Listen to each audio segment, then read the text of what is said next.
Buongiorno e ben ritrovati con l'informazione flash di New Sicilia. Vediamo insieme i titoli più rilevanti della mattina. 10 arresti tra Giarre, Mascale e Riposto. Oggi in un'operazione denominata Caronte che ha visto impegnati oltre 100 carabinieri del comando provinciale di Catania.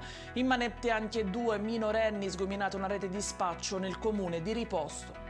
Operazione Affari Loro, 11 indagati a Catania per un giro di affatture false per 25,6 milioni di euro in 3 anni, IVA indebitamente detratta e non spettante per 4,6 milioni di euro e debiti erariali e previdenziali non saldati per 85 milioni di euro.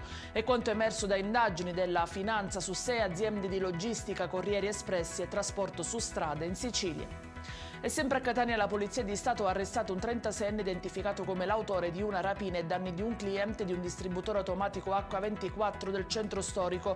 L'aggressore avrebbe sorpreso alle spalle la vittima minacciandola di morte e sottraendole il denaro dalla tasca del giaccone.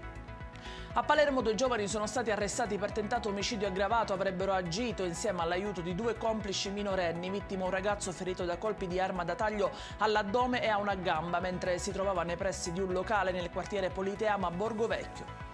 Grave incidente domestico ieri mattina a Santa Caterina Villarmosa nel Nisseno. Un uomo di 70 anni è precipitato da un'altezza di 3 metri mentre si trovava in campagna per svolgere alcuni lavori. Insieme al figlio si trova adesso ricoverato in prognosi riservata all'ospedale Sant'Elia, dove è giunto in elisoccorso.